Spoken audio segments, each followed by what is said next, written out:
Hey guys, welcome back again di Bitcoin Update. Everybody, di video update ini saya sorry banget kayaknya kita nggak ngebahas tentang altcoins-nya dulu. Ya saya tampung, tapi teman-teman ya dari previous update itu udah cukup buat kita ngebahas di altcoins update berikutnya. So guys, anyway, kita bakal bedah apa sih kira-kira efek samping dari FOMC pada malam hari ini. Marketnya rebound, ya, tapi ada yang kurang nyaman sebetulnya, tapi kita perlu bahas teman-teman sekalian ya.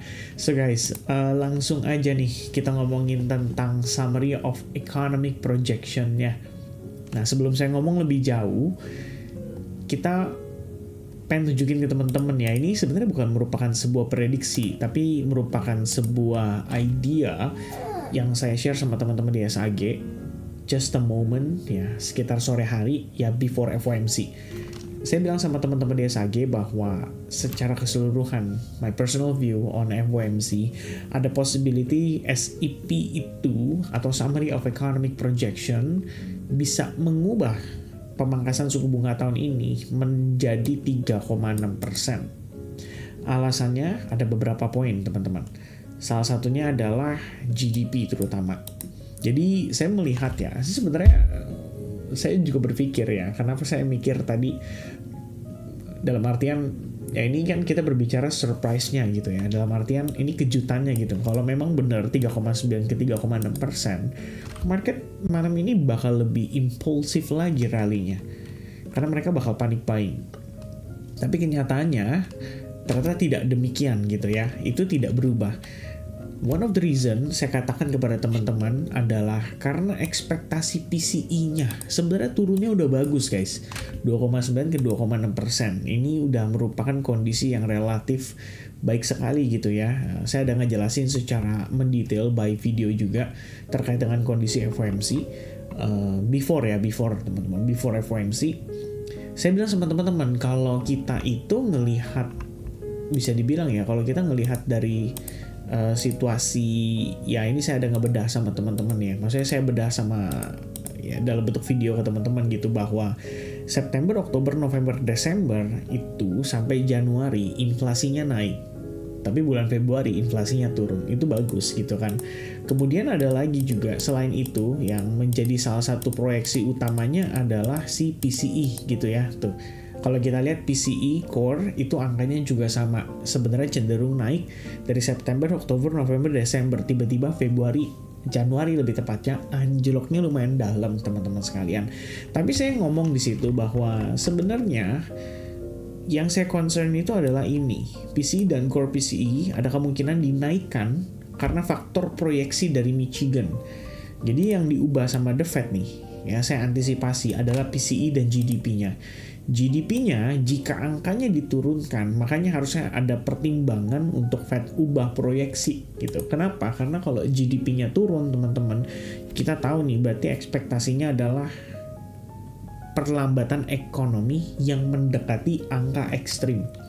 Kenapa saya bilang begitu? Karena kalau kita ngelihat kondisi saat ini dengan tarif, kita tahu ada efek samping ke ekonomi. Dengan suku bunga tinggi juga ada efek samping ke ekonomi. Dua-duanya sama-sama negatif, bukan sama-sama positif teman-teman sekalian. Dan itu artinya harus ada yang ngalah. Tapi di sini, ini saya pendapat ya sama Kofili, ketika Kofili tadi ngasih pandangan ya bahwa ya intinya The Fed mau play safe, dan kalau inflasi beneran naik ya nyalainnya tarif gitu, artinya nyalahin Donald Trump ya, dia lempar ke Donald Trump gitu. Bukan salah saya lah, intinya Opa Jerome bilang seperti itu ya, I think ya, dari apa yang disampaikan pada malam hari ini. So technically yang ngalah adalah, yang diharapkan ngalah adalah Donald Trump, bukan Jerome Powell. Jerome Powell merasa gue lebih superior ya, lu gak bisa ngatur gue gitu kan. Jadi ya pada dasarnya ya dia bilang, ini kalau misalkan efek dari tarif, uncertainty, perlambatan ekonomi, bla bla bla bla bla bla, ya ini kayak kita tahu teman-teman ya, mereka kayak saling kontra. Padahal Jerome Powell tuh orangnya Trump loh, waktu dulu dia dilantik. Tapi menarik banget.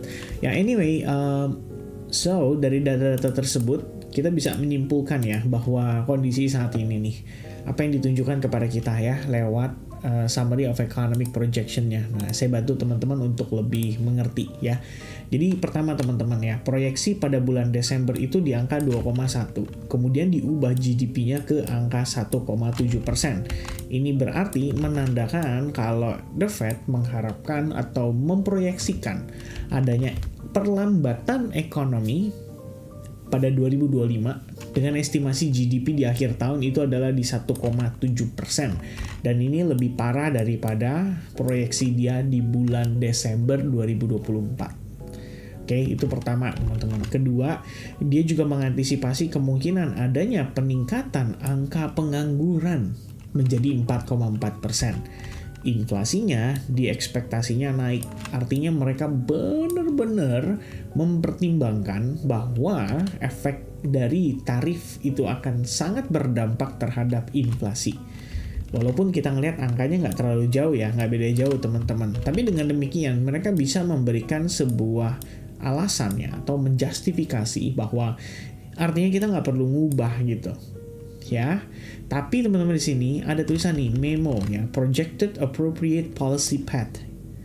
Well, saya belum pernah lihat ya projected appropriate policy path ya. I will learn about it teman-teman. I will study about it. And saya nanti bakal coba sampaikan ke teman-teman ya, gitu kira-kira apa gitu.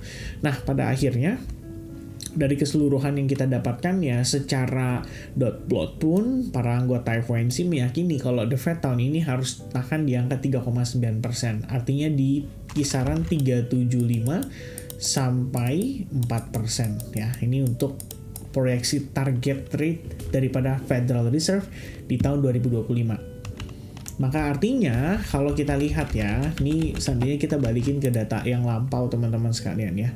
Sebenarnya kalau kita lihat projection material sebelumnya, ini Desember ya, yang menyedihkan itu, ya seperti yang tadi saya katakan gitu ya. Jadi kalau kita keluarin trading economics ya, buat kita ngelihat inflation rate daripada Amerika Serikat nih. Ya, ini kita buka teman-teman datanya, biar lebih clear ya, biar kamu bisa lihat lebih jelas apa yang saya maksudkan gitu.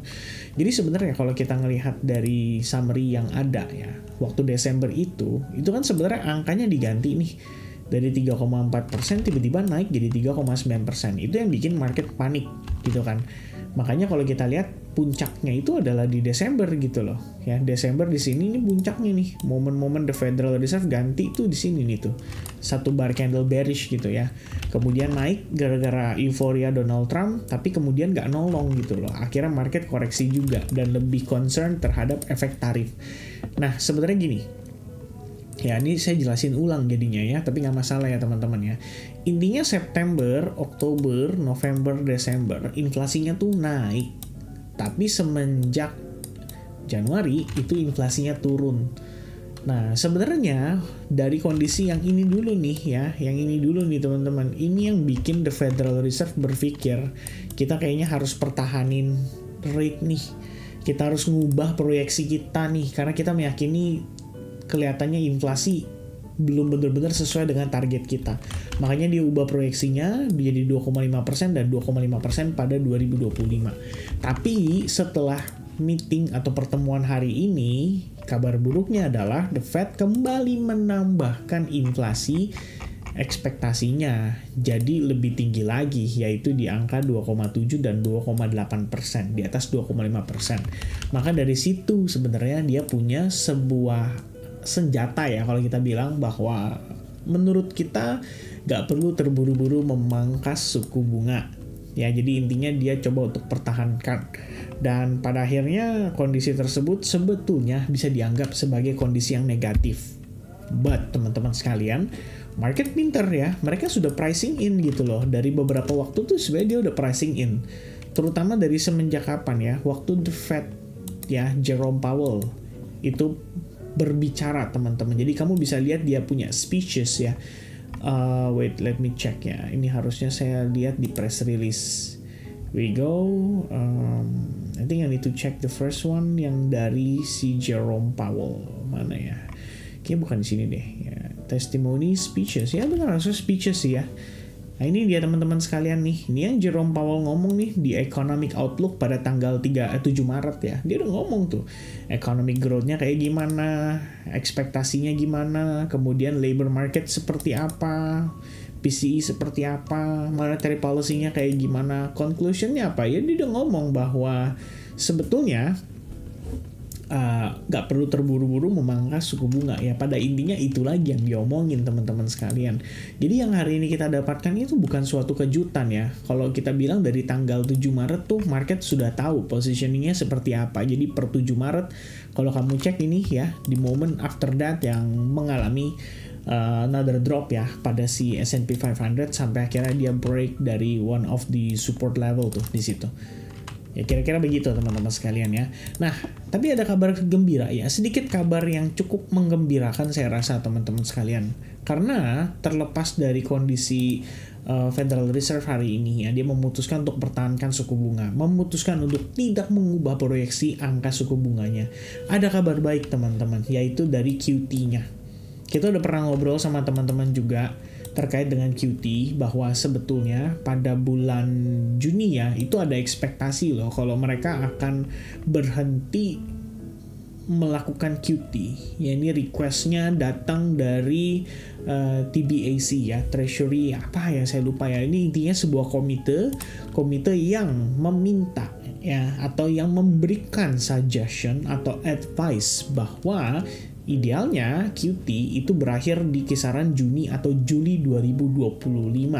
Kemudian nanti Fed akan rebalancing dan istilahnya surat utang yang jatuh tempo dia akan reinvest, tapi reinvestnya itu masuk ke dalam satu dia punya portofolio namanya SOMA teman-teman, atau System Open Market Portfolio ya, nanti bakal ditaruh di situ. Dan ini technically adalah salah satu cara untuk menambah likuiditas. Jadi kalau yang tadi saya baca ya, yang saya baca-baca teman-teman, intinya kan kita tahu ya bahwa The Fed terakhir itu udah ngurangin dari 60 miliar dolar ke 25 miliar dolar. Sekarang diturunin lagi guys, jadi 5 miliar dolar. Ini kabar baik ya. 5 miliar dolar itu istilahnya artinya ada tambahan 20 miliar dolar ya yang dibiarkan di dalam sistem market.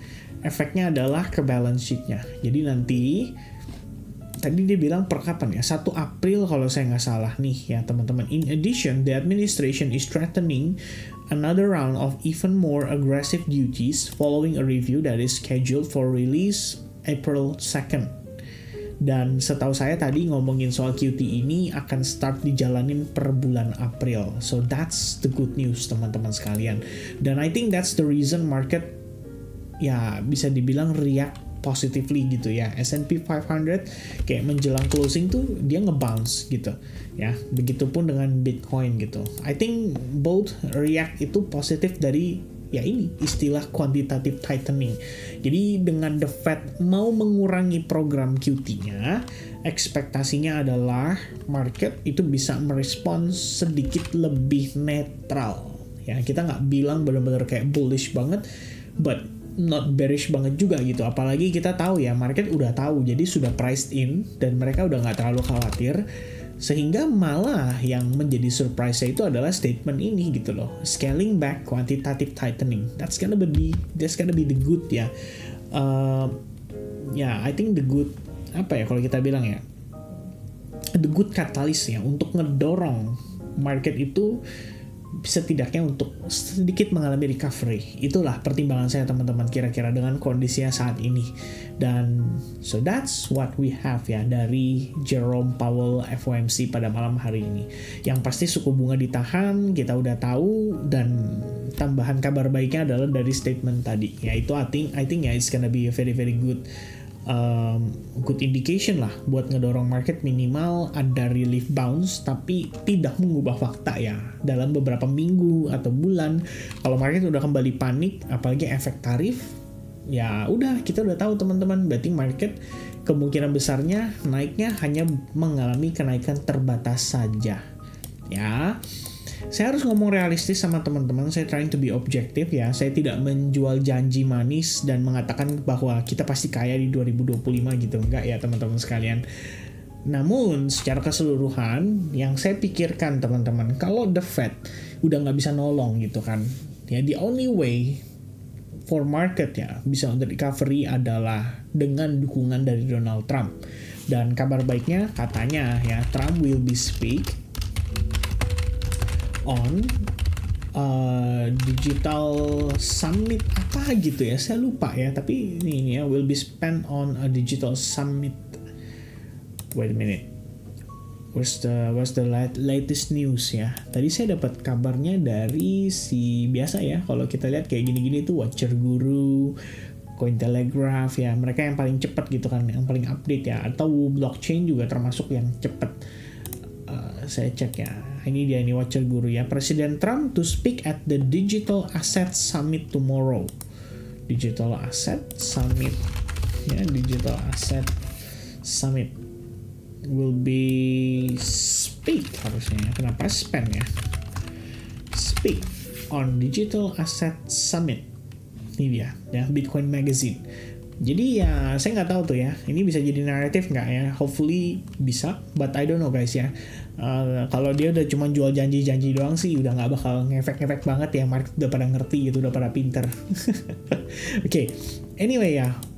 Dari segi price action gimana nih Vin ya, intinya sih kalau misalkan saya personally ya, saya udah sampaikan ke teman-teman di SAG juga bahwa ya as usual fokus kita adalah following the structure gitu.